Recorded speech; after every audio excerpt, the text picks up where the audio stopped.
let's go ahead and get started. Thank you very much for coming to the Mount Prospect Entrepreneur Initiative meeting this evening. We've put together a great panel for you today, and I want you to feel free to ask lots of questions because they've got lots of answers for you too. Now, how we're going to go, though, is I'll start out with some questions just to get them warmed up for you, and then we're going to have a lot of Q&A for you as well.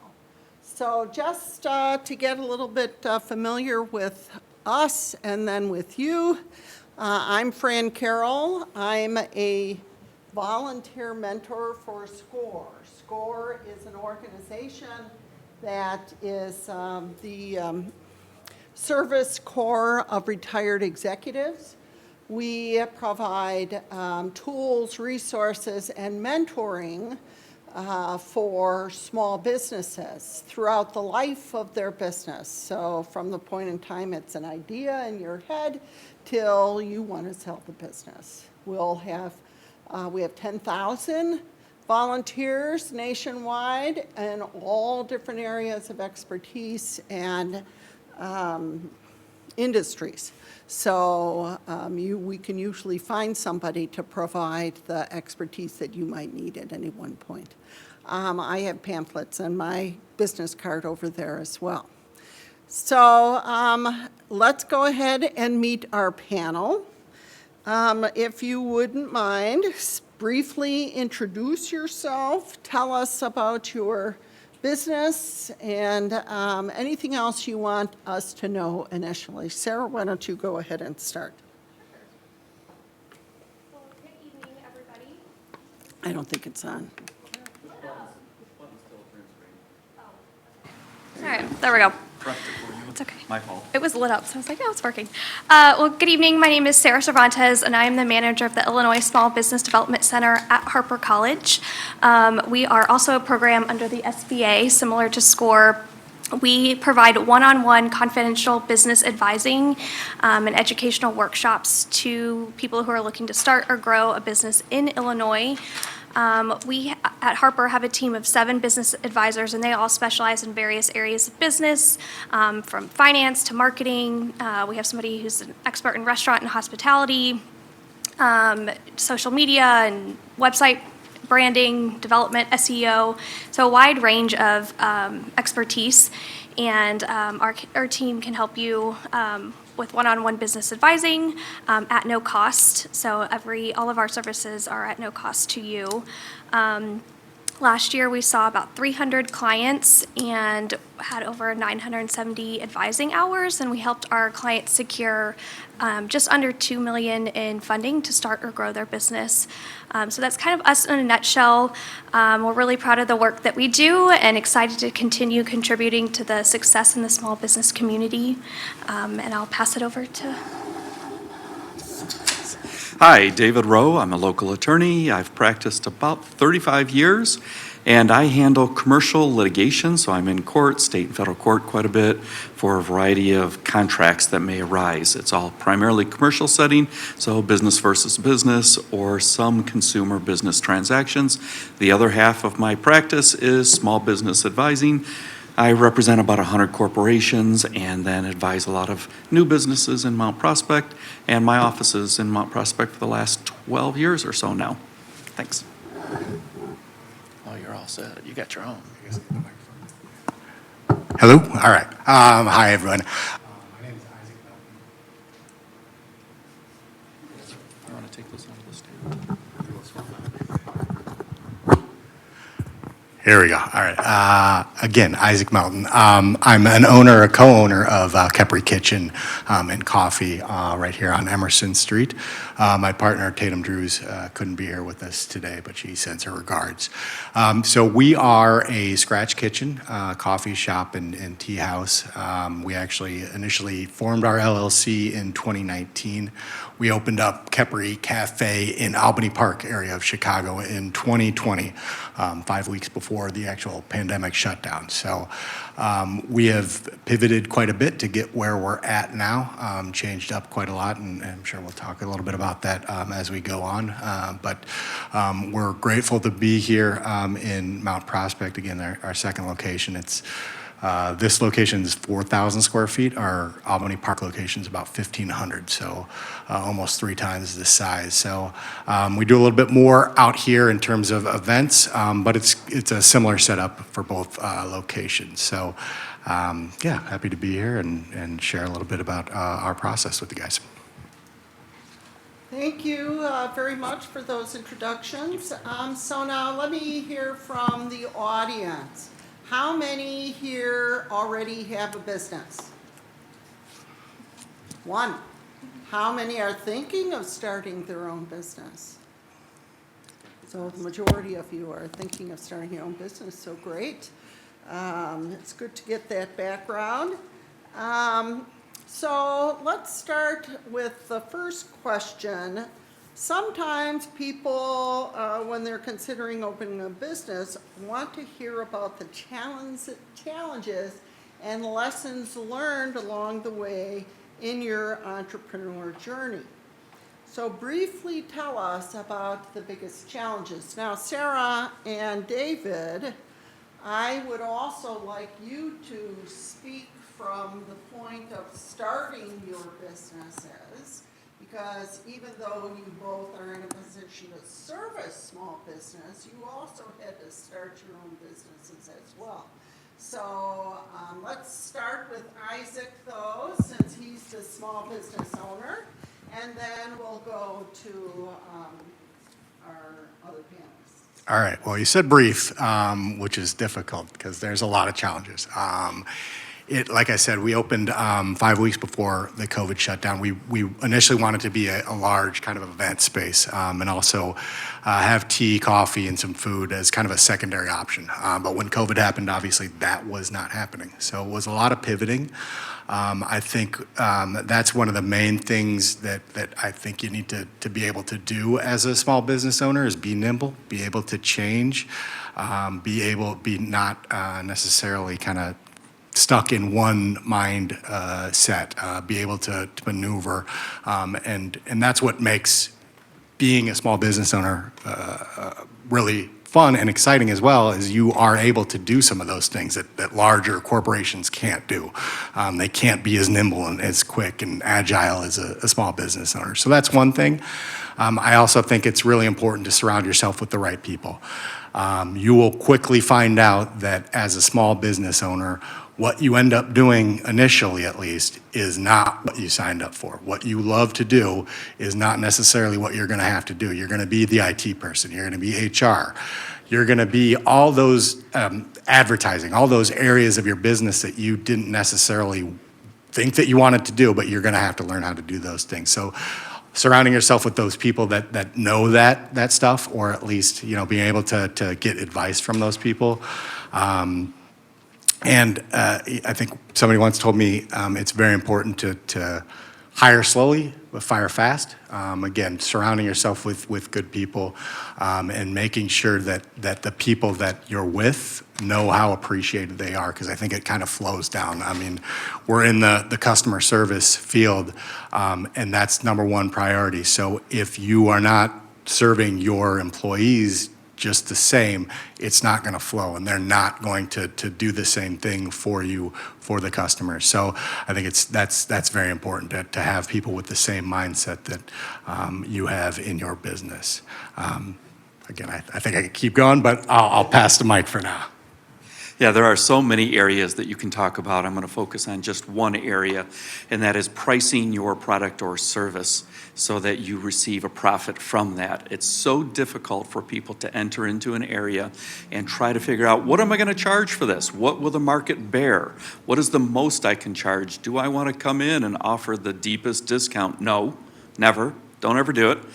Come in at a premium product, premium price, and then figure out your costs. So it's sitting down with your spreadsheet, figuring out all the costs that are going into whatever you're doing, and then determining what can the market bear, and what can I do to make a profit off of that? So I think one of the challenges is just coming up with a price. A little prelude to where we go with that. One area is to find out what everyone else charges. So if you're going to do a service, get them to come into your house, do estimates, get your friends and family. Hey, have these companies come in and price out your floor, price out whatever it is, price out painting the rooms, and obtain estimates from other areas. So if you can't find it online, if you can't find it by calling, then take the next step and engage with the existing people that are out there doing exactly what you're doing and try to get estimates from them. Not so far as to take it as you're costing them a lot of time and money, but it's part of the competitive nature, trying to find out what other people sell their products for, go into their business, go into their restaurant, grab a menu, take it home, break down the ingredients, break down their cost of the ingredients, and how much profit are they making on it, or some other similar matter. Thank you. A couple things too that we see a lot of our clients come in. So I think initially lack of planning on their parts. Sometimes you have this great idea that you want to do it, but how do we actually make that a concrete thing and to make it happen? So taking the time to plan out your business and go through that process is going to be really important for you, and a comprehensive way for you to think through the little details and the weeds of your day-to-day. And also kind of piggybacking off what David was saying, doing your research. So, market and industry information is really important, where you would fit in on that, who your competition is, and who your customers are is going to be really important.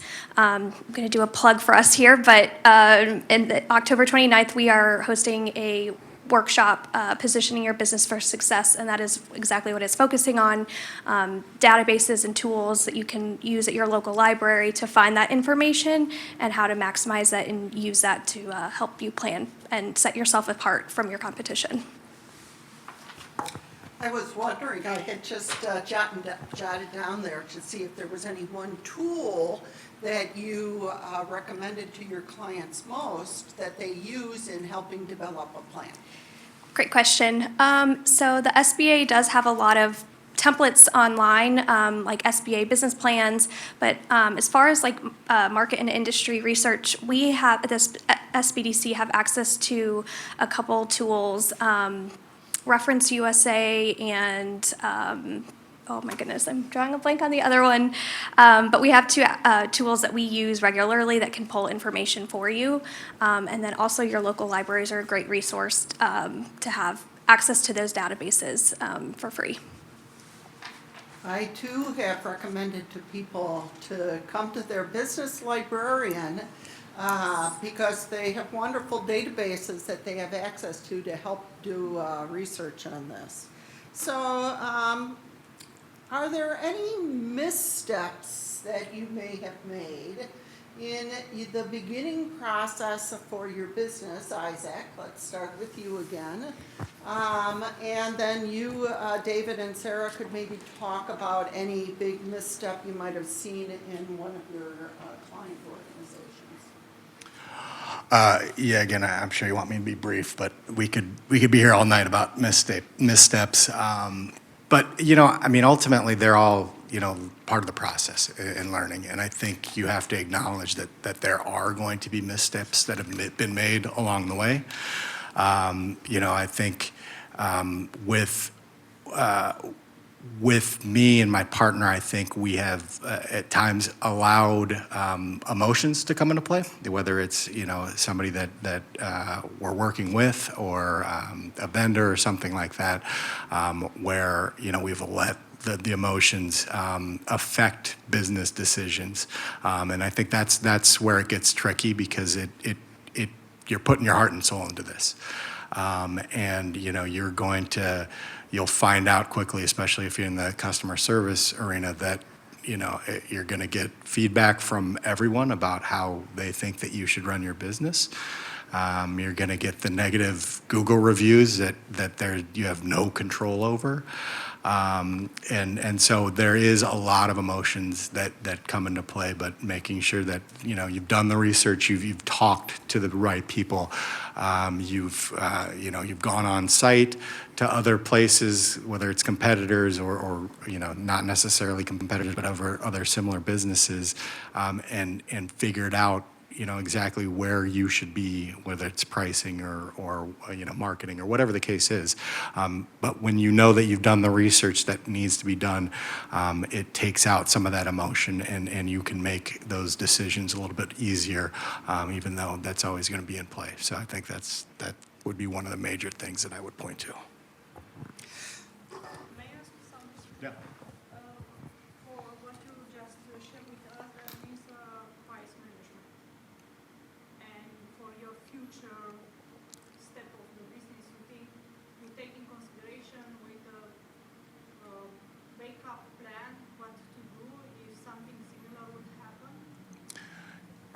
Can you give me an example of what you're kind of talking You about? said that you will be emotionally Yeah. attached for partnership Yeah. in your business, Mhm. and that one moment you haven't had the supply that you needed. What was your backup plan for that thing? To change the menu just for a period of time because you haven't had the raw materials that you needed, or something else? I think when what you're getting at is how to the changes that we would undertake and how we make those decisions. I think it again, to me, it's always been trying to learn as much information from other people. Your time is extremely valuable, and you'll come to find out you're going to lose a lot of it, again, doing the minutia of other things. So understanding that other people's time is valuable and important as well, but still being able to reach out to people, and whether it's offering them a cup of coffee or a lunch date, to pick your brain and figure out the things that that I don't know, and being able to get your circle bigger and bigger with more experts that you can lean on to help you make those decisions when they come. So to me, there's not a guideline in place that we have. You have to attack those situations as they arise. But when you're able to find other people, and you can do this with anything. I mean, there's so many sources out there, whether it's library, whether it's other universities or whatever. There's so much out there that you can reach to get information from, and I think taking as much of that in as possible is the best for you and for your business going forward. So I'm gonna also try to interpret what I thought you were asking, and you can tell me if I'm correct. I think she was being more specific. Okay. Especially since your business was challenged Yeah. with the whole COVID experience. And so I thought you were talking about supply chain and getting your supplies timely. And if you were having problems without getting the supplies in at the time, how do you take emotion out of that? And how do you deal with that, those kind of issues? Is that, yes? Okay. So, I mean, for that, yeah, I mean, it's having more than just one specific vendor, right? So if you have a fallback, then, if there's something that happens with this vendor, you can move and pivot to another one. So just trying to have other options available to you, always, and never relying on one specific thing, because if that thing breaks down, then you're in trouble. And so for us, when our focus was we're going to do events, and then COVID happened, and it was you're not doing events. Then it was, okay, well, what do we use this space for? And what do we have? What are the tools available for us? So that was just a learning lesson in, okay, now you just have to see a bigger picture. And now you have to figure out a way, okay, well, we have all the seating, we bring people in. We were doing grab and go, okay, well, now we have to make it in-house. We can't rely on somebody else making this food for us, because one, they're not going to be able to do that, and two, now our margins have gone from, where we're getting money from this event to now all we have is food.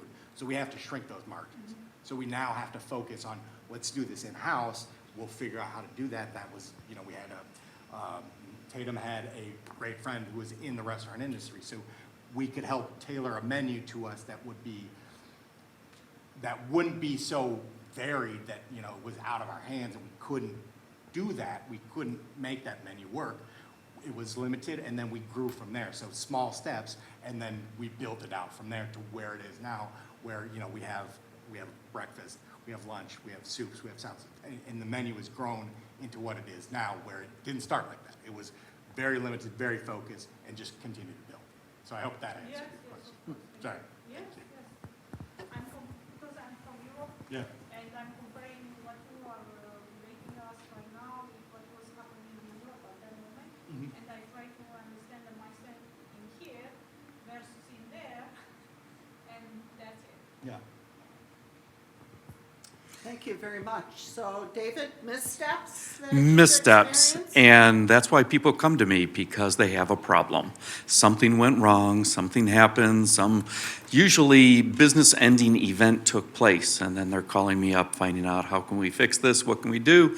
So there are so many different areas. A lot of it relates to what was just discussed with margins. Failing to properly account for the cost that you have and build that into your price structure leads to a slew of problems, which gives you a cash flow crush, that you don't get the cash flow because suddenly, oh, I've got to pay, let's say, let me back up. Let's say you're providing a service, you work for 1,500 hours a year, is the actual hands-on time you're getting paid, and you've priced it out hourly. Look, I have a margin, I have a profit of $12 an hour, above and beyond all my expenses and everything else.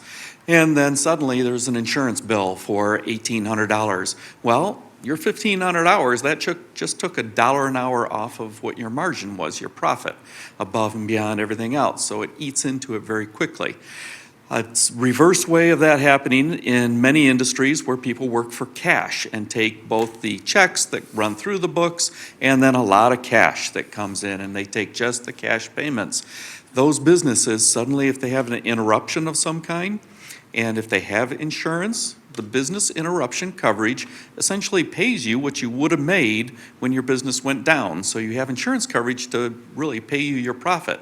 Well, working for the cash, one very large, I'll identify it as a restaurant, had a lot of cash flowing through. So through the register and on their taxes, it was a very small amount. When it came time to make the claim for the business interruption coverage, the amount that the insurance company was going to pay is based upon your taxes that you paid, your payroll that you show, and other indicators of what your profit would have been. They had a substantially reduced amount that essentially put them out of business entirely. They did reopen, but as a whole different business and with different people there. So it's failing to appropriately take into account all your expenses so you can price out a profit and do everything legally and pay your taxes. It's exactly what I was kind of going to say. So we like to, it's good. We like to encourage our clients to really highly think about hiring a CPA or an attorney when starting out, just because it can get complicated quite quickly with your taxes and legal structures, and then you come into other problems, as David just mentioned. So that is something that we really encourage, especially, like your specialty is making coffee and that's what you want to spend your time doing, well, let your CPA or your attorney handle the other things for you. Because that's what they're good at and you're good at what you are. So I would say one common mistake is that, and then also I feel like just spending money without really planning for it, spending money on your website and on marketing things that you're not really planning on. How are you going to measure that return on that investment first before you just start dishing out money? It's a good idea to kind of plan for that too. So, and those are just early things when people are starting out. Thank you. I'm going to Okay. hold on to it because I have a question for you. Let's talk about funding now, because Sarah, you had said earlier that one of the things that you were able to do was help businesses find some funding. So why don't you talk about that and talk about any tips on finding financial resources for starting your business? Sure. So funding, is a big question and something that you need to have figured out too. And we can help, walk through the SBA loan process and what those options are, help you prepare to go see a lender. That's also where your business plan will come in handy too. So if you need that business plan reviewed or what goes in a business plan, that's something that we can help you with. But really understanding your finances, your expenses, Keeping your financial records organized is really important. And then a lot of times also, you have this huge idea of what you want to do, and maybe you can't, the loan isn't going to, the lender isn't going to lend you that much money, so maybe you need to scale it back a little bit, so we can help you do that. So maybe you start a little bit smaller and work your way up than you initially planned. As far as tools and resources, SBA has a website of really how to set your projections, like a break-even template, and really some spreadsheets that you can't mess up. You can type numbers in and experiment with what that really kind of looks like for you. Pass it down. Yes, Okay. please. All right, funding. So I am involved in a lot of funding, both with business transfers from a seller to a buyer and seller financing and new startups, people coming, oh, where can I find money? My answer first is put your own personal finances in place and in order first. You're going to have your credit cards paid down to a very small amount. Carrying a house and a car, that's fine if you're able to cover that with your salary. But beyond that, if you have high debt on all your credit cards, the traditional funding is going to look very poorly on that, as well as what I'm involved with, which is individual funding. So within about 5 blocks of here, there's no less than 20 people that have an extra $10 million sitting in their pocket, ready to invest and willing to pick up ideas. And they have worked with people in Mount Prospect to start businesses and to invest in them. And that number is probably extraordinarily low. So there are local people. How do you get into their pockets? Networking, friends and family. So you get your business idea in place, you have your plan, you have your profit set out that this is how I'm going to make money and this is what I'm going to do to make that. All I'm lacking is one piece, which is this amount of financing, and here's the return that's coming back to whoever invests on it. Let your friends and family know. Let people know that you're looking for this money, what the amount is. First, if your friends and family have money and they want to invest, that's great. Many of my friends regularly, hey, is there some place I can throw X amount of dollars locally and help somebody out and work with something? And usually we can pair them up with somebody. And the amounts are rather surprising that they're willing to toss into businesses. So talk to friends and family. Beyond that, there are a lot of restrictions on what you can legally do as far as trying to sell stock or any of those other things. We can't cover any of that tonight. But networking through business organizations, local business organizations, and talking about how you want to start your company and that you are looking for investors, looking for people who want to put money in, step back, and just watch the business grow, or even participate, because many of the people that I work with, they want to participate. They want to be there. They're either doing digital marketing for them, saying, hey, go eat here. Well, it's because they own a piece of the place and they want to promote it. So those people will help promote your business. And looking for money beyond that at the traditional sources, I think, are the other avenue. If you are eligible for SBA, that direction first, right? And I'll leave you to discuss all of that. But if you're not eligible for that and you're looking for money, friends and family is a good place to start. Wait a minute, David, hold on to that microphone. Okay. So here, let's be specific to Mount Prospect now. So where would you recommend this networking be done in a village such as Mount Prospect? Well, you can start at a place like this, but usually everybody on that side of the table is all looking for money, so you don't have a lot of people investing on that side of the table. But any of the other social organizations network through, if you belong to any of the lodges, the Moose or the Lions or any of those organizations, network with people constantly and get out, meet them, talk with them. If you know business people, network with them. The business people may know other ones saying, hey, I know somebody that was looking at buying that building and they were trying to get a restaurant to go into it. That was a situation I had recently. I had somebody ready, willing, and able and capable of purchasing a building. All they wanted was a restaurant to move into it and take up the space and use it and work with them in rent concessions and a lot of other things because they just wanted to have a local presence, and that was a couple of local people here. So those organizations, you'd be surprised, Boy Scouts, Girl Scouts, parent-teacher organizations, talk to people. Don't hit them over the head starting right out. Hey, I'm starting a business, I'm looking for money. No, what do? You do this. Oh, I do this.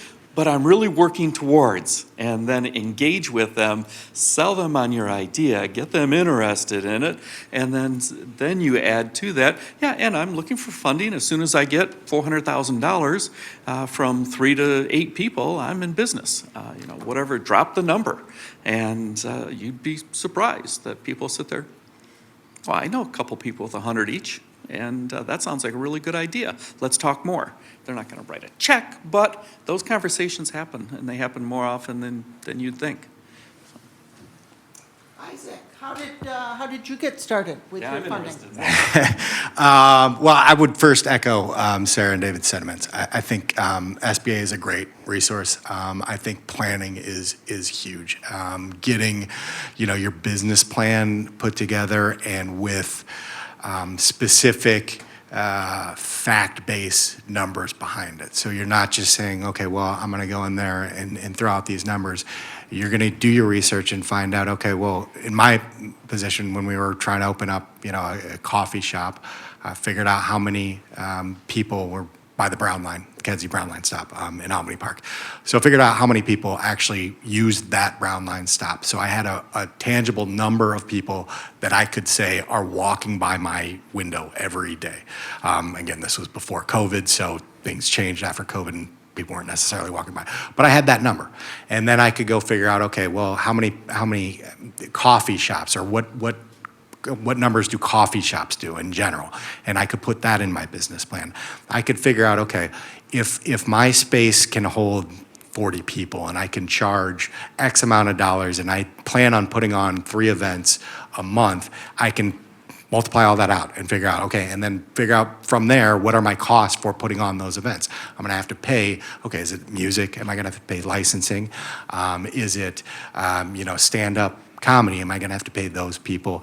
Is it BYO? Am I going to get money off of that? So figuring out all this stuff with proper planning, and again, the SBA has the spreadsheets and the forms that you can just go to, so you know what information you need to have to plug that in. But that's wonderful. And then going to, as David said, the networking, you can go to Chamber of Commerce and talk to other business owners there, get information from them. How did they start? If you're not able to actually, register for or get involved with the chamber because you don't actually have a business at that point, you can still talk to these people. And then going to the village itself. So the village has, a business department, and, Mount Prospect is tremendous and wonderful, but there's, every other village or city also wants businesses to come to their city and village. So I assume, and I haven't talked to a lot of other ones, but I assume there's a lot of them that are similar that want you to come there. So they have these, rebates or these incentives to bring you in. So that's where I would start, is the business development center within Mount Prospect itself, and talk to them about what they can do to assist you in your goal of, whether it's a brick and mortar or you're going to be, doing a business out of your home, where can you find funds to help you start that goal?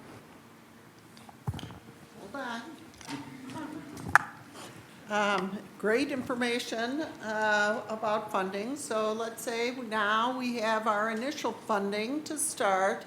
We have a plan on what we're going to do and how we're going to do it. But as we all know, and you know better than most, the economy can get unpredictable. Things can happen. Either politics gets involved, regulatory regime changes, weather happens, disease comes up. What is your strategy for staying resilient? Anything else that you could think of? As much as possible, setting aside the rainy day funds is huge, because in any business there is going to be downtime. You're gonna hit that week where you're like, oh God, is this the end of it? Where are we going from here? I think every business gets to that point at some point along the road, and whether it's just complete out of your imagination and fright or whatever, you're gonna get there. You're gonna say, oh, what am I doing here? But if you have enough to have that rainy day fund to allow you to weather those storms, that's great. You may not have that. I mean, maybe it's just all in and you're just going kind of skin of your teeth. Every day is money in and money out. So, having, as I said earlier, just the ability to be able to pivot and to change, to find other avenues of revenue. So, our space went from events to coffee to more food, and then we brought in retail stuff. So we knew that, there were other small businesses that we had seen through like events that we had been through the networking, that were trying to sell, and all these festivals, all of these events got shut down. So these people that were small business owners didn't have anywhere to sell other than online, and nobody knew them from Adam. So it was a way that we could bring those people into our shop, have a space, a physical space that they could sell out of, and then we could market off of each other. So their followers would see that we had them in our shop, and our followers would see them in our shop. So now we're combining forces. So now it's not just one small business trying to go through COVID on its own, not knowing anything, but it's two, and then it's three, and then it's four. And it became much more of a helping each other out. And again, I think I mentioned this ad nauseum, but places to talk about problems and to figure out ways to move about this, because now we have this network of other businesses, that we're all helping each other out. And, sometimes it was problem solving, and sometimes it was just shoulders to cry on. So just having all those things to be able to maneuver and know that those hard times are going to come. But if you have a plan, and you're ready to move and change, and you're not just one focus, you can change and adapt, and I think you'll get through there. Yeah, I think I'm still your word, nimble, you mentioned earlier. Being nimble, being able to cut your cost immediately and shave off as much as possible to be able to weather the storm, I think is critical. I work with one business that they have about 90% of their income comes in May and June. When July comes, the income comes from $15,000 to $30,000 a day to zero on July 1st. And so it literally shuts off. And then they have to wait it out and do all their planning, put everything together, get everything ready it starts sort of in March, but it's really May and June when everything ramps up to this big end that takes place. So at that point, they cut everything off. They rely heavily on contractors. So people that they hire, they're not employees, so they just feed them work. It's per project, some of it's by hour. But using people that you can cut off and not feel that you emotionally have to suffer because of it. Firing employees is terrible. I hate firing employees. I know you said fire fast. I'm the worst at that. I will sit there and go for months before I fire somebody. And as long as they're not damaging my business, even though they're, okay, it's a bad fit, let me see what I can do, train them up, and then eventually after I've exhausted everything, it's time to cut them loose. And a couple of times, they said, I could tell it was coming for a month or so. I said, oh, sorry. But having people that you can cut off, and the best way to do that is with contractors. So we hire a lot of people that work on a contract basis, everything from programmers, digital marketers, people handling things for direct mail. This company uses direct mail, which you don't see too much anymore because the noise from mail has disappeared. So they get through where other people don't.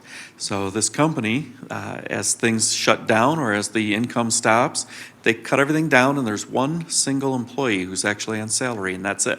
No other employees on salary for a company that at times is turning $15,000 to $25,000 a day in sales.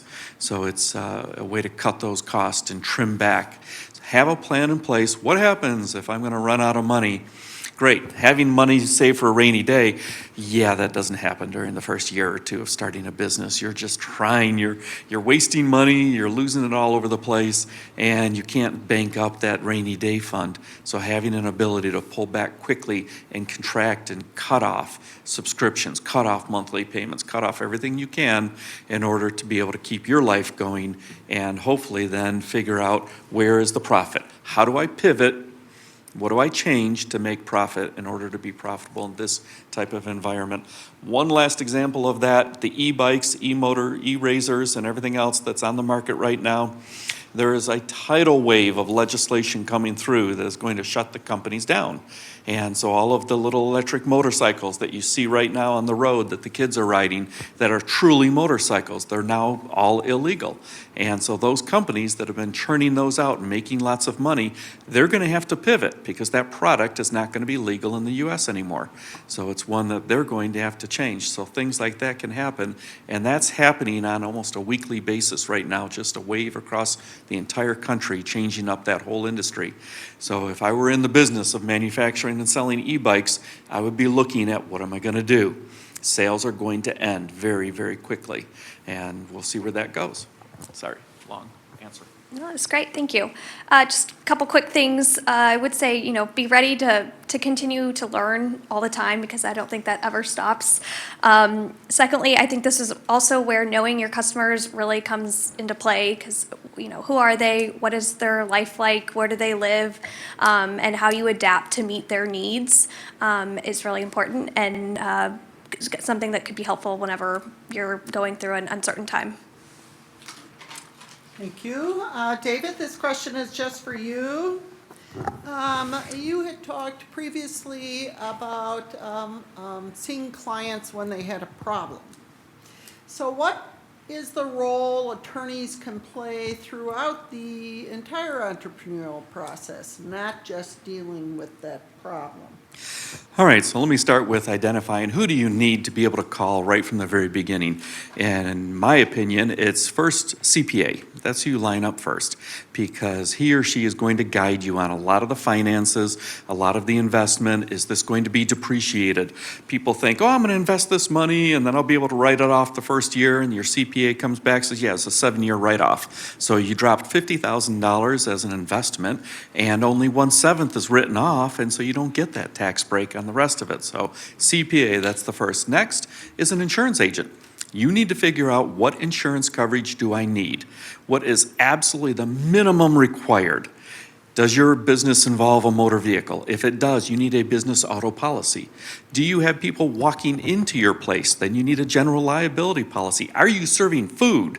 Then you definitely need a massive insurance policy because I'll let you talk about food poisoning and the fear you live in every single day in the best run restaurants, right? So you want to line up your insurance person and then the attorney. Most of the time, people waste money talking to attorneys, and attorneys bill by the hour, and it's very, very painful. So if you are going to talk to an attorney, number one, find out what their rate is. Do they have any lump sum payments that they'll accept to do some type of package? And what is the bare minimum they need to do for you in order to keep you in business? Beyond that, some of the things I talked about are the business development component. So I help companies monetize their products and services. That's completely different than most attorneys. I spent 20 years just doing all the regular attorney stuff and then switched over with clients about 15 years ago to helping to monetize their products. So people come to me, the craziest ones, someone with a movie came to me and wanted to figure out, okay, how do I monetize this? And it was a documentary, so now we're selling it across the state to schools as an education curriculum for students. So helping people monetize it. But what do you go to for a regular attorney and how can they help you? Number one, establishing your business structure to protect your personal assets. So it doesn't matter what you own of your own, you want to keep that. If everything else just completely crumbles and all the money goes out the door and you lose the entire business, what you had before, your house, your car, your 401, your 529 plan, you want all of that to stay safe. Setting up the correct business structure for your business is the best thing that they can help you do, whether that's a corporation, an LLC, or some other business structure. Or simply telling you, no, go ahead and do it as a sole proprietor. You have very little risk. Go talk to your insurance agent, buy the $1 million policy, and then if you're painting somebody's house and you smash something, your insurance policy is going to cover it. So you don't have to worry about that. If you drop a paint bucket on their head, your insurance policy is going to cover it. So you don't need the complicated business structure. The other end of the spectrum, I work with a lot of transportation companies. So they're buying trucks and they have independent contractors who are driving those trucks, and they're buying trailers. Great, we need a corporate structure with a holding company. This company owns all the equipment. This company over here is funding everything. And then here's your broker who's sending all your drivers out, and that's the entity that gets sued, and that entity loses everything. So setting up a structure like that may be warranted in a more complicated environment. But in general, talking to the attorney about the correct business structure is the most value that they can provide to you, and then hopefully you don't talk to them ever again. The other area is any contract that can potentially put you out of business, you need to pass through an attorney. So I work with a couple of local landscapers, a couple of young college kids that set something up about 4 years ago. Now they drive around with purple t-shirts all over the place. And so they had questions about, okay, how do we set this up? What do we do to protect ourselves? And then I mentioned things like workers' comp insurance. Like, what? Oh, what's that? And so they had to figure out all these insurance costs that suddenly came into the equation, and a variety of other things. But also the insurance, that you've got all these vehicles on the road. Your most likely injuries from a motor vehicle crash between the age of 60 and 65. So you need to protect against that by your insurance. That's why I have CPA 1, insurance agent 2, lawyer 3rd, and then hopefully you never talk to the lawyer again and you don't have any problems that come up. Thank you. Good rundown. Sarah, you've talked about providing advice on a variety of things. I was wondering, based on the type of people that come to you for services, what is the most common question that you get asked? Most common question, it's kind of a hard question because we see a variety of clients, anything from home-based businesses to brick and mortar to restaurants, so a wide range of clients. So I guess one of the main questions when starting out, I would say, is funding and how to navigate that. And I feel like we covered that pretty clearly tonight. But you have to get creative sometimes when you're starting out. And so, speaking with our advisors and other experienced business owners and can really kind of get you in that mindset and help you navigate that system. Thanks. The next question's for Isaac. Isaac, you talked about the importance of community and how helpful a group of other business owners can be when you're dealing with problems. Let's go specific to Mount Prospect, since you're a business owner right down the street here. What is your groups that you have in Mount Prospect that help you in this area now? Well, I think the merchants, the Downtown Merchants Association has been great, and so that put on like Oktoberfest. That's name any of the big businesses downtown, and they are probably a part of it, and probably a vocal part of it. So that's the number one group, I would say. And then, as I mentioned before, just the whole the village itself, just getting to know Doreen upstairs with the liquor licensing, and Jason with the business development portion of it, just like everybody within the village itself, just getting to know those individuals, because they are all great resources and have a lot of wealth of information and are happy to share that with businesses. So those are the two main ones, I would say. And then How about other local resources, networks, or programs that have helped you along the way? There's a lot of them also downtown in Chicago. So the Albany Park location has a lot of them.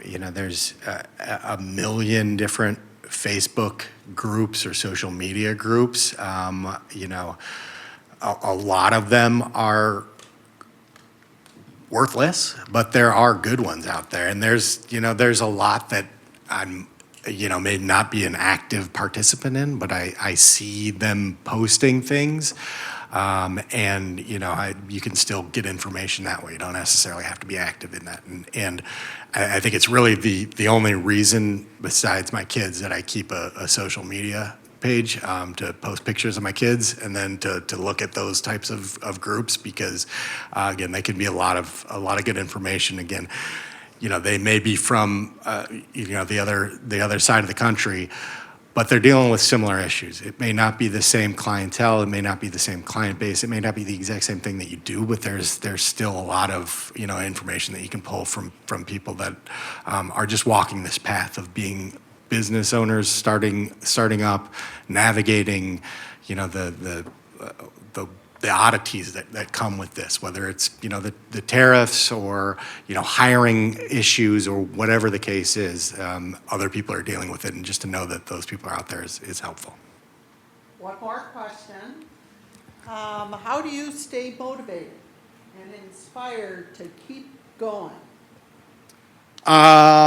It's people. It's kind of a perfunctory answer, but it really is making people smile and seeing people at the space enjoying themselves. It's the community aspect of it. It's brightening somebody's day when they're having a bad day, because they had your food and they loved it. It's those times, and making sure you celebrate the wins. I mentioned before, there's a lot of times where you're like, oh man, what am I doing? Am I doing the right thing here?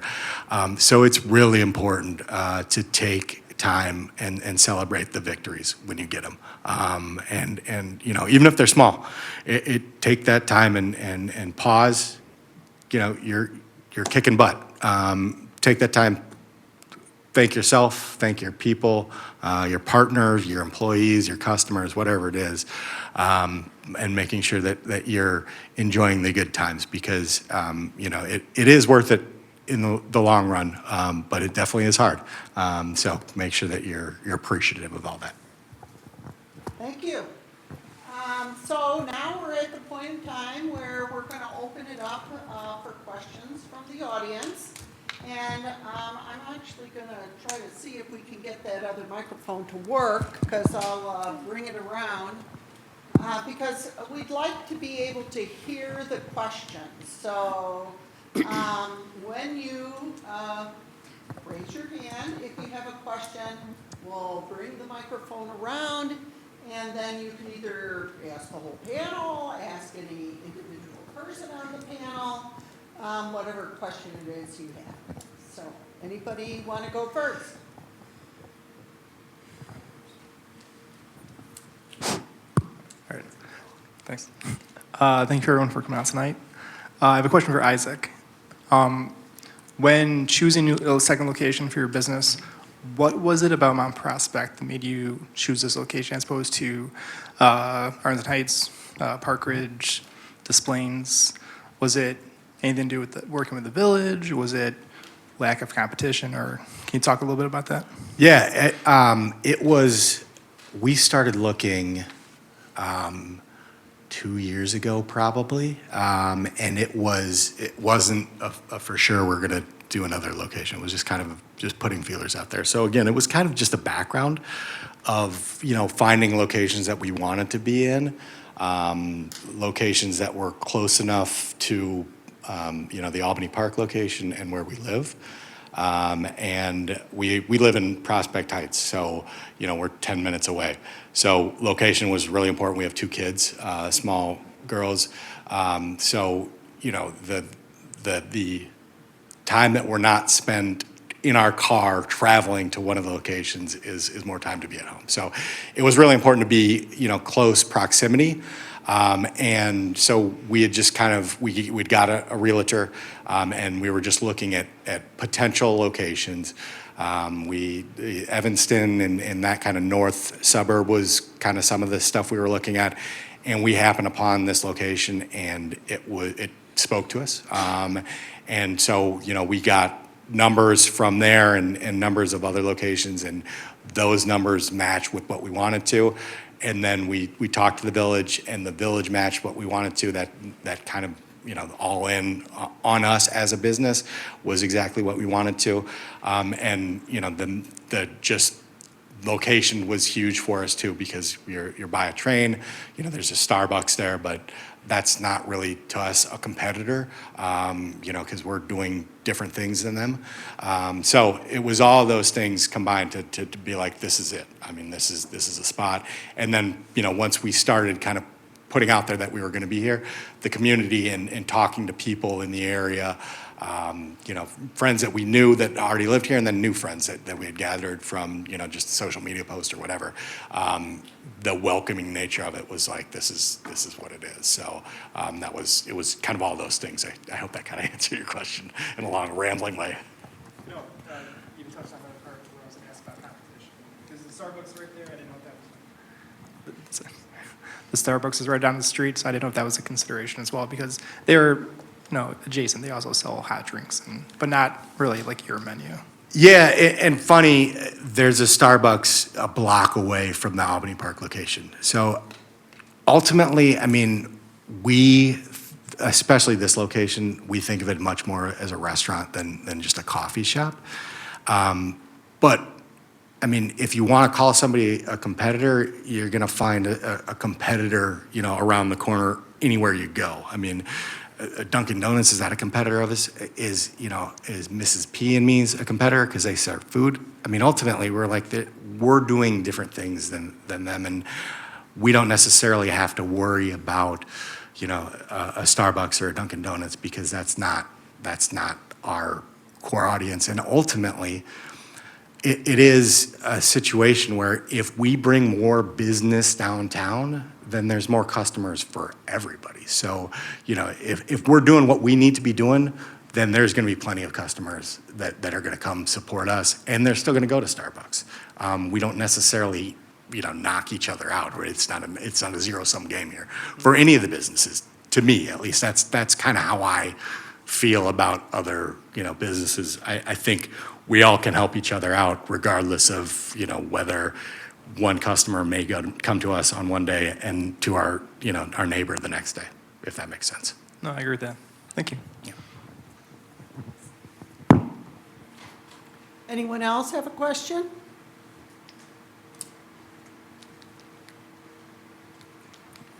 Hello, thank you.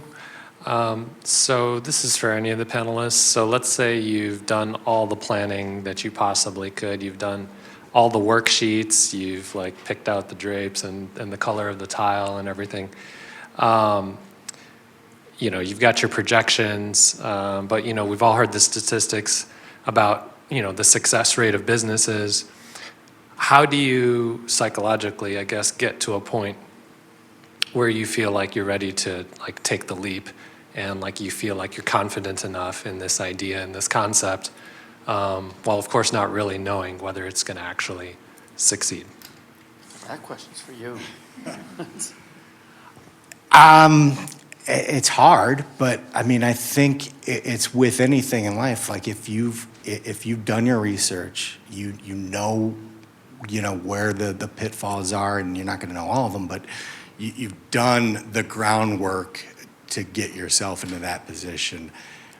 At that point, you have to do it. I guess there's never going to be that sign from that neon sign that says it's time, go.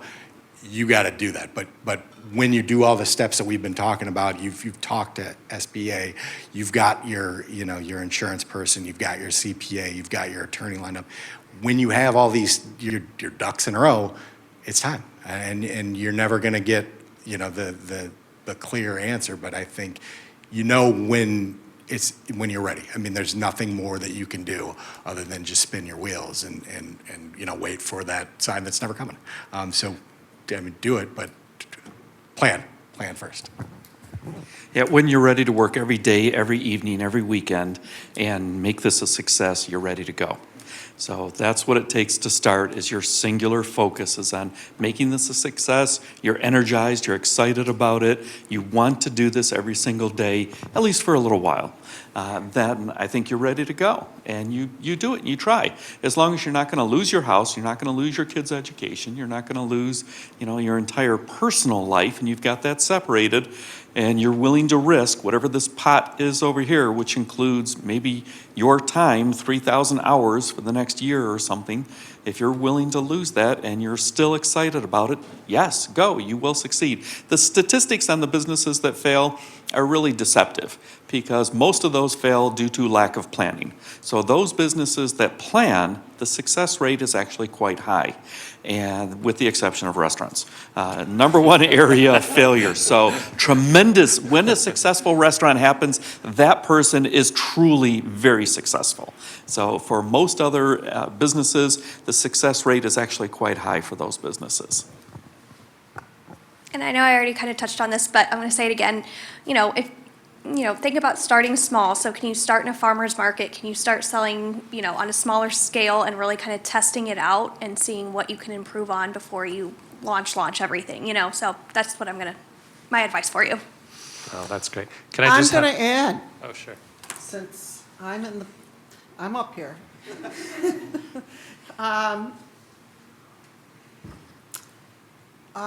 The score teaches us that the number one reason businesses fail is because they don't have a product people are willing to pay money for. And so how do you know that you have that? It's research, research, research. Exactly what Isaac, you should know what the market, how successful everyone is in that market, in the area, how successful the businesses are. You should have a ton of research at your fingertips so that you understand it fully before you start spending that money in there. So remember, the librarian is your friend. Great, thank you. I just have one more question, if I may. David, you mentioned that you alluded to it being possible to protect, I think, your personal assets from a total loss if the business goes down. I'm a very pessimistic person, sorry. So, I'm a mid-career individual, and so I've spent my life just building up savings, and one of the biggest fears is just having it all just get blown away because my idea didn't succeed. So are you saying that it's possible to sort of segregate those assets and shelter them? Sure, that's why you first talk to the insurance professional, because he or she will guide you on the type of insurance, and you need to evaluate what is my worst case risk scenario for property damage, bodily injury, or some type of contract claim against me. What are they going to try to get from me, and how much money are they trying to get? Typically, $1 million policy will make most attorneys go away, and that's who you want to go away. Who's ever collecting the money, whatever's happened, $1 million is a number that's still, even today, it was the number 30 years ago, it's remained the number, even though it's worth now 30% of what it was worth 30 years ago. So a policy, if you can put an umbrella on top of that and get it to $3 million to cover whatever might happen, that investment into that premium, that is an investment, because in the event that claim comes up, they turn to the policy. If an attorney picks up a $3 million policy and they're taking a contingency and they have $1 million payday, they're walking away. They're just, oh, great, we're settled, we're done. So insuring against it is what you want to look at, and you have to evaluate your risk. If you're not insuring against it, then okay, what are they going to get at as far as my personal assets? If you run the business as an individual and a sole proprietor, whatever risk happens, they can collect from you, from your personal assets, with the exclusion of certain assets that are in 401s and retirement, and your house if it's less than a certain amount of money, your car if it's worth less than a certain amount of money. But anything that's exposed would be savings accounts, checking accounts, future income. So wage garnishment can take 15% of your money forever. So that's where your personal exposure comes up. The way to guard against that is to create a business entity like a corporation or an LLC, and maintain the corporate formalities, which includes separate checking account, separate savings account. The money never crosses over. It's just as though you're working for an employer and you have an expense account. Okay, you expense it out, you submit it, the employer pays you back. Same thing, you run this business as a separate legal entity and the money never shifts back and forth. If it needs to shift and, I got to put money into the company, you talk to your CPA. I have to do a capital contribution. I want to do a loan to the company. So you take your money and you personally loan it to the company and you sign a promissory note. That keeps those formalities in place. The other one is the business structure, that you have annual meetings if they're necessary. You have shareholder meetings, director meetings, go through those steps. As I said, I represent about 100 companies, so I take care of that function for them and do all the paperwork, the annual reports, file all of that, and handle all of that to keep the corporate structure in place. And for the 100 that I have, at least 2 to 3 get sued every year. So it's one that every year they're, okay, great, they're not getting our money. We take our salary out, we put it into our investment, and that's separate. So that business entity keeps it separate. So that's if you have risk that you can't insure against, or risk that's higher than you're comfortable with, create the business entity, and then everything is separate and that protects you. It's a wall between your personal assets and theirs. On the personal side, there are some ways you can protect your assets, not too many. You can put them into a trust, that helps a little bit, primarily putting them into investment accounts that are protected accounts. The 401s, the IRAs, retirement accounts are protected, and that's a financial advisor question. So I don't give financial advice, I don't give insurance advice, and I don't give tax advice and CPA advice. So that's why you need all those different people. But protecting personal assets, once you build up that pile of money that's truly just exposed, then you truly want to protect that as much as possible. Thanks.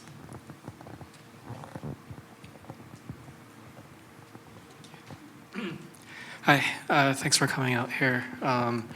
We're looking at starting a business downtown here as well. We have a location already, but I'm more curious about like what % of your time is spent in these various processes, and how much of it is actually administration? Because it seems like there's a ton of overhead. You hire that CPA, you hire that lawyer, you hire all the different groupings, and that's probably over 30% of your margin or overhead. So how much of your time is spent in operations, day-to-day operations, administration, business development, which is your futures, and marketing and all these other things, and then personal time? I'm going to give a quick answer, then turn it over, because on legal, you should budget for legal, and you need to find out what is that big lump sum in the beginning, and then what should I budget year over year. In general, you might look at 5% as being the legal expense you're going to have year over year. Some years you won't have any, some years you'll have a lot. If it's business development, that's money well spent, because people come to me and they've got a contract. I'm shipping a machine overseas. It's $250,000 in our cost. We're selling it for $750,000, $800,000. So we have some risk, and this is the contract we want to enter it into. And evaluating that contract, protecting their risks, and making sure it's insured at each step protects their money and protects their funds. So you need to budget for that. But for the other questions, I'm going to send the mic down because I think the answers best are coming right here. It's hard to put percentages on it because it's going to vary depending on what you're doing. It's going to vary on the day-to-day. Again, it's really important to surround yourself with good people. I mean, my partner, she, was at when we first opened Albany Park, was there, 24 hours a day. I mean, almost literally, not literally, but so, we were there on a regular basis for 2 years, and knew everybody by name, and everybody knew us. And then, as we started the build-out process out here, we pulled back from there, but we had a manager that we were comfortable with, actually two, that we were comfortable with kind of giving the reins to. And so they took over the day-to-day operations. We're still very much invested in that and spending time there, but we were at a point where we were able to comfortably allow those people to run that place and do all the scheduling and purchasing, do all the inventory and all that stuff. So now, that focus is now come to Mount Prospect to where we're doing that now. So, and the goal is ultimately to be able to have people, and we do have, quite a few people here in Mount Prospect that are taking those reins, but it's not, something that runs on its own. Neither of them are, and neither of them I don't think ever will be until we decide we're no longer going to be involved with that, which is, I don't know if that's ever. Second part of my Yeah. question is, do you guys have an exit plan when you guys came into your businesses? Exit plan for when you started the business, like, oh, if I don't succeed in X number of years, cut losses, go. Because, you don't want to go into your personals and just die. Yeah, I don't think there was anything set. I think it was, we were in it and ready to go. We had other forms of income coming in, so it wasn't, to be honest, it wasn't a complete leap. I still had a full-time job, so my partner, she stepped away from her full-time job, so she was in it, but then we still had this other form of income, so I think that was certainly helpful for us. But yeah, we didn't have here's the deadline, if we don't meet this, we gotta launch, so. Yeah, and this is something that comes up and it's one that actually relates back to your question. How do I know when I'm ready? Well, if you're still questioning and setting up the stop loss, then probably it's not there yet. And if you're still that worried about where am I going to cut the loss, you're probably not ready yet to take the big step. But it is something you have to decide a couple of parts. Exit strategy is one to consider when you want to exit profitably. When am I going to retire? When am I going to get out of this? I'm approached now almost weekly by people that are in their 60s in this area running small businesses with 15 or so employees, and they're ready to sell. And those people are calling me quite a bit.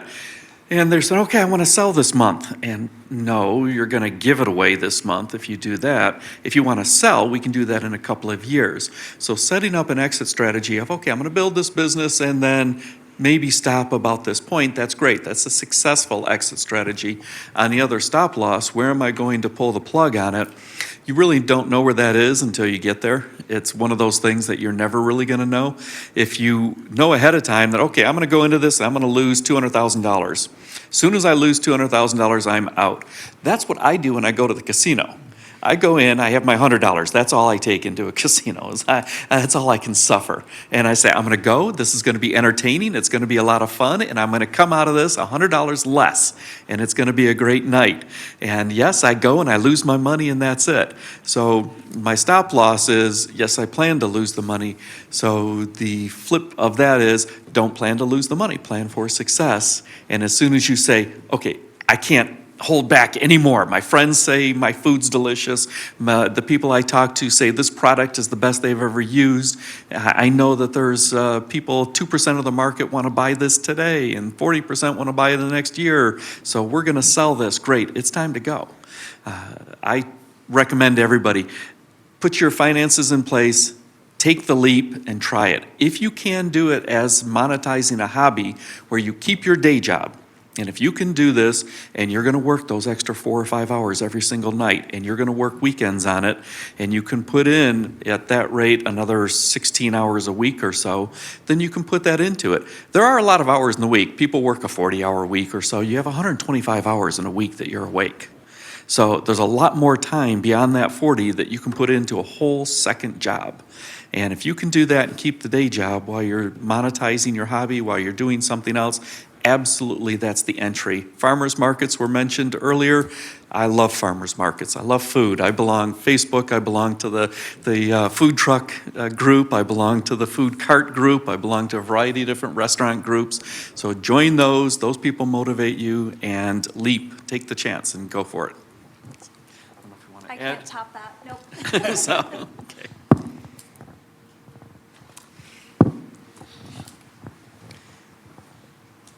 Hi, thank you for putting this on, everyone. You alluded to it a little bit, David, but my question is about buying someone else's business. What resources are available in this area for people that want to explore that? Yeah, it's a great way to go because if a business is already turning a profit, you can step into something, and the number one way I suggest for people purchasing is seller financing. So if the seller is willing to continue to work for a certain amount of time, train the person up, sell the business to them, they have a vested interest in keeping that business going because they want to get paid back. So if you can swing seller financing, that's the way to go. Typically, they want something down, and they're going to want 20% or so of the money down. So you're going to have to be able to put that up. So if it's $1 million business, then you're going to have to find $200,000, either your own money or friends and family, put something together. A couple of things on that. People want to go into businesses that they've never done before. And I want to open a restaurant. And it's great that we have restaurants here because I've threatened my wife with that for almost 25 years. I thought, I'm going to open a restaurant. I'm going to open a restaurant. And she's, yeah, no, you're not. There's no way we're opening a restaurant. And so that's the one that I threaten quite a bit. The last time I worked in a restaurant, I worked at a Coney Island in Southfield, Michigan. I worked at a Big Boy, which nobody knows what a Big Boy is. And that was back in 1975 and 1978. And so that's the last time I worked in a restaurant. I have no business going into a restaurant. So if you do want to move into something you've never done, go to work for somebody else and find out what it is. You go to work at a restaurant, you work as either the prep or you work with bussing and washing and doing all those things, and you keep your eyes open and your head on a swivel as you learn what everybody does, and then you'll find out, yeah, no, this is not what I'm built for, because it takes a very special person to go into a restaurant. If you want to go as a plumber, then go and work for somebody as a plumber. Go and do something.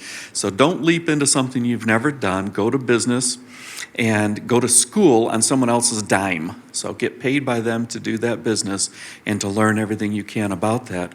So as far as purchasing the businesses, there's a couple of problems because most of them never come up on a market. There's Biz Sale or something. There's a couple of websites that dominate the sale of businesses. Those typically are at the place where the people have already tried to sell and they haven't been able to, and so now they list them. And you can look and you can narrow down by area, and you can find the party stores that are for sale. You can find the coin-operated laundry machine areas and things like that. But the truly profitable businesses don't show up there. So you need to target where you want to go to business. Find out the ones in the area, try to contact them and see, hey, what business are you involved in, and had you thought about selling it all? And you'd be surprised. Many of the businesses, especially small manufacturing, there's a couple of here in Mount Prospect, a couple in Elk Grove that are run by people, and they've hit 62, 63. A couple of sisters have a place that they're turning $16 million a year, and off of that, they're taking $300,000 each as their income for a very small 6-7 employee business, and doing very, very well. And they want to exit, but they don't have anybody to go to, so they're going to list and then go through a broker. So there are a couple of places you can search for those. But the main thing is target your specific business you want to move into. Do you have experience there? Are you able to run it? If so, the seller financing, circling back to seller financing, is a very viable option right now. Many of these people, I've made my money, I just want my employees to be protected. I don't necessarily need a huge profit off of the business. I don't need whatever the multiplier is for that particular business or whatever the sale price is. I've got my money, I'm done. I want to protect my employees. So many people approach me like that, looking for somebody younger to run the business. So search out those opportunities, asking around, again, networking.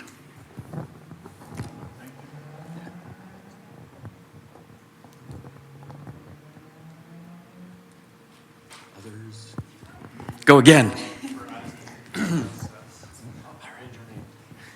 I was going to ask, since you mentioned kind of at the top of the hour about you think you want to get into a certain business and then it ends up being a not necessarily what you thought it was going to be. So how do you kind of plan for that if you've done all the planning, so to speak, and then you get into it and you find out it's not what you thought it was? Is there any hint to know kind of what you're really getting into when you think about opening a restaurant? Or I've heard the same thing about like owning a gym isn't really owning what you might think it is, or things along that line. Like, what are kind of some suggestions there?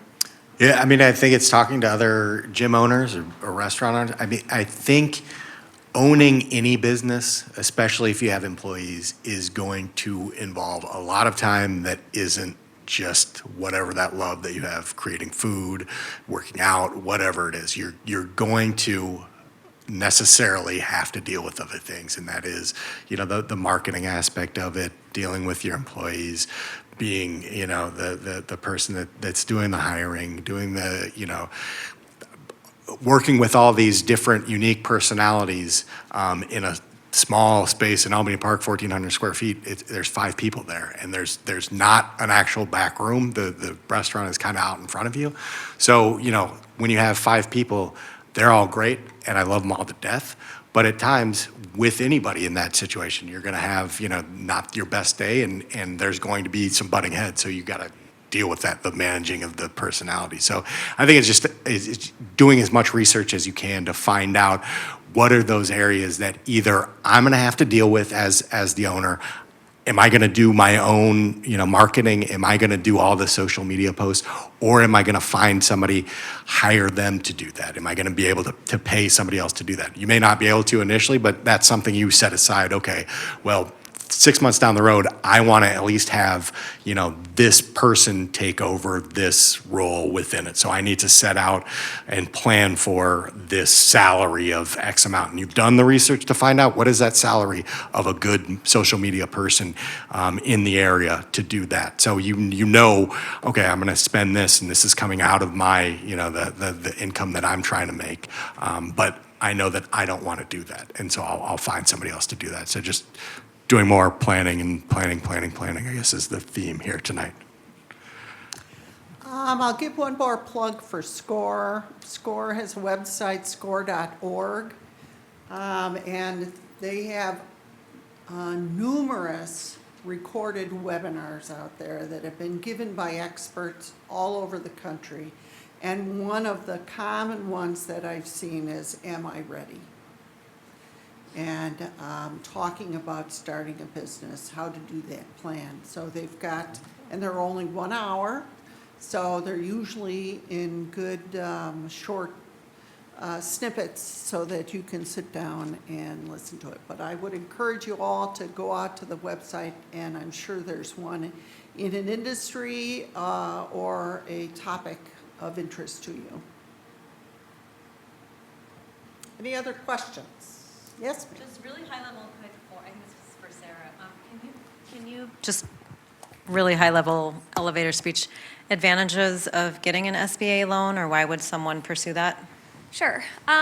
So typically, an SBA loan, they're going to want to see 2 to 3 years of like tax returns and balance sheets and profits. So, one of the benefits of that though is, so on SBA's website, there's like a lender match, so you can type in what you're wanting the loan for, how much, what you're using it for, and it'll match you with the lender in your area. So that's one benefit, that the lenders are more willing to lend to you because it's a backed loan by SBA. So they're designed to help small business owners get that access to capital. And there's another program in Illinois called Advantage Illinois that's similar. So that's another thing to kind of keep in mind too.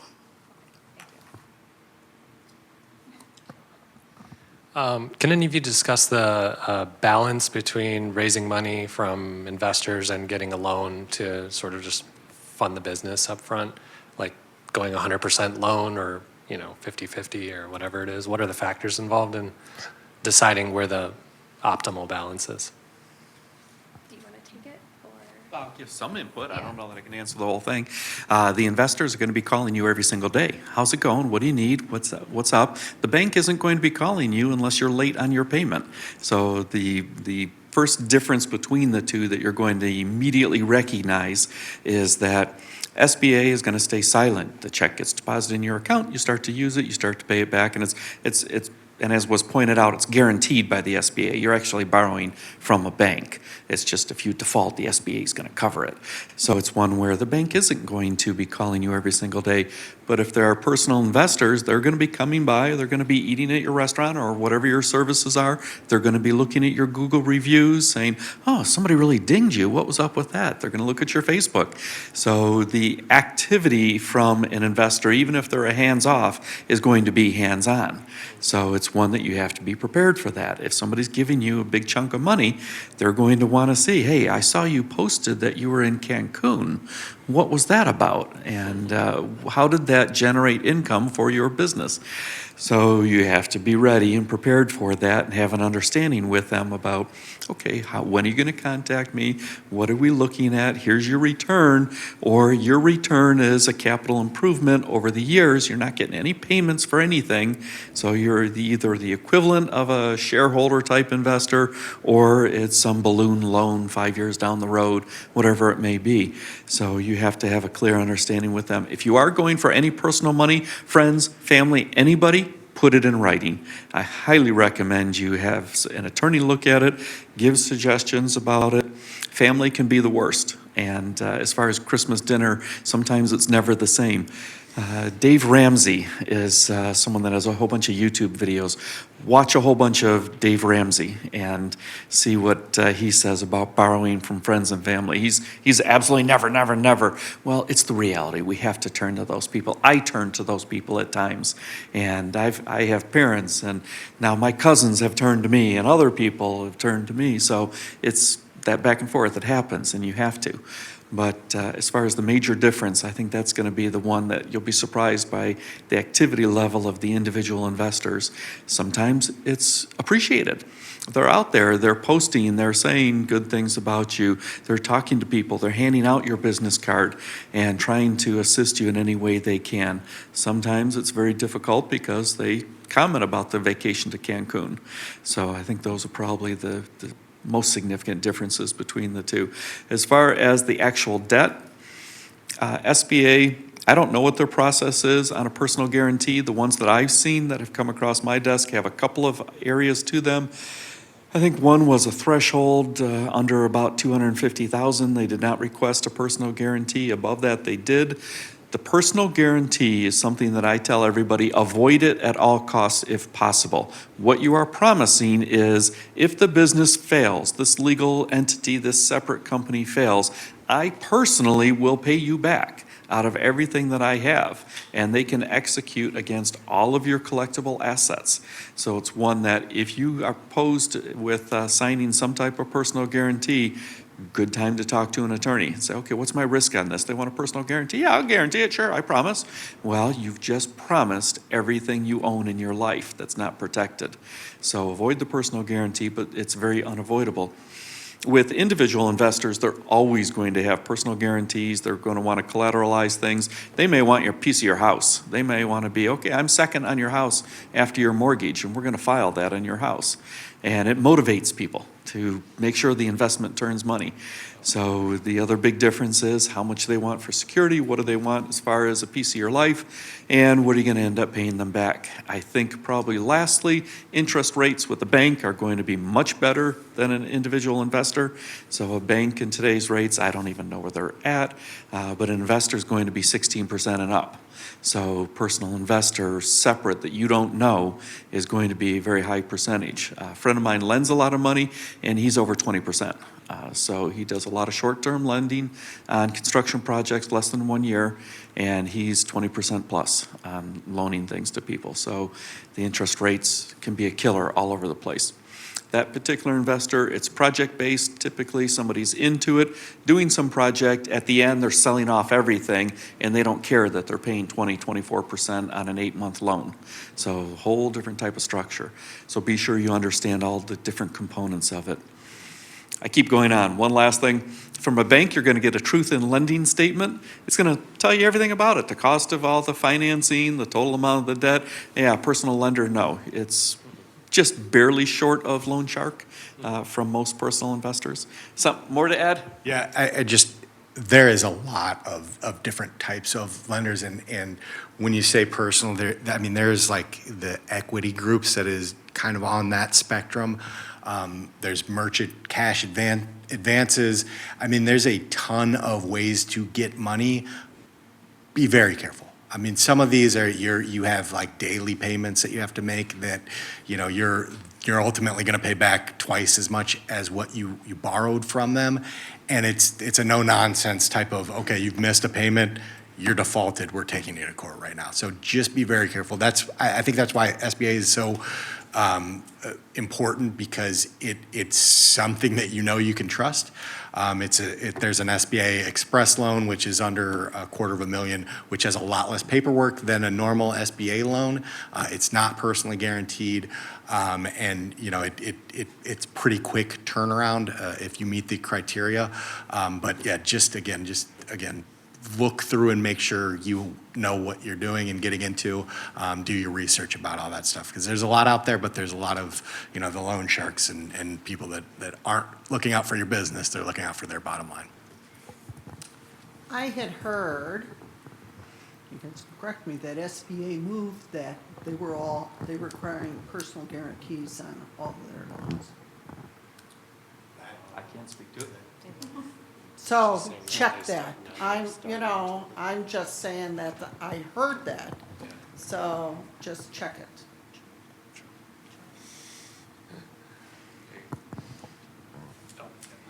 Huge question. Is there any leniency or deferment or anything like that for like property taxes or any taxes of some sorts that, because I know business taxes are crazy. I think it's 25% or something. Only if you're the bearers. What's that?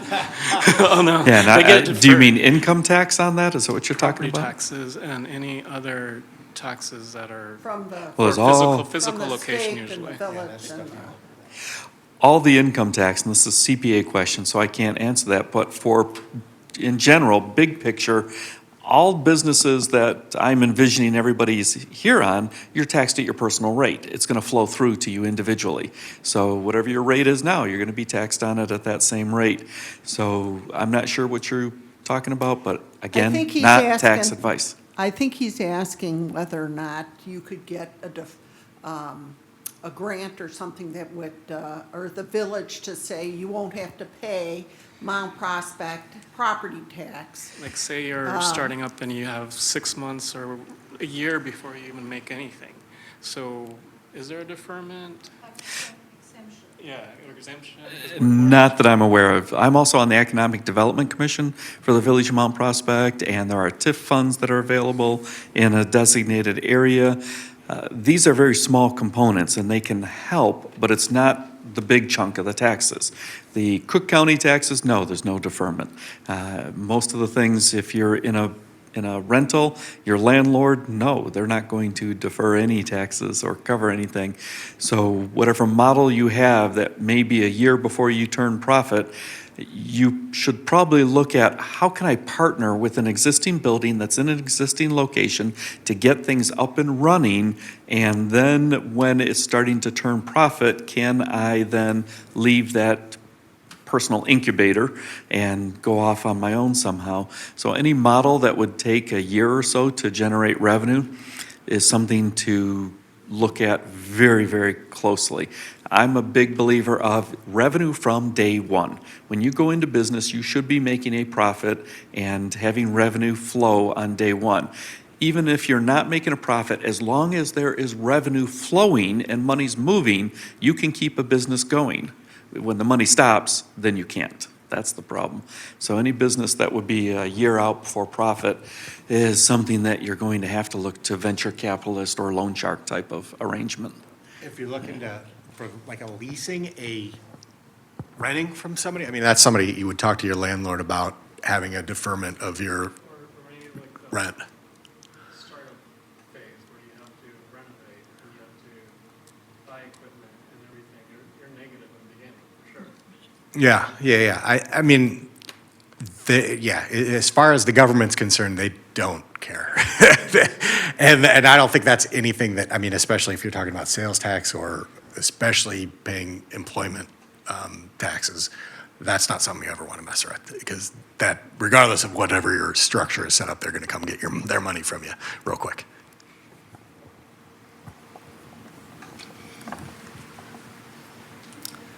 Well, why doesn't everybody join me in thanking Sarah, David, and Isaac for their time today and their very helpful comments. We do have a period of networking, so please feel free to hang around for a little bit and ask more questions on a more casual basis.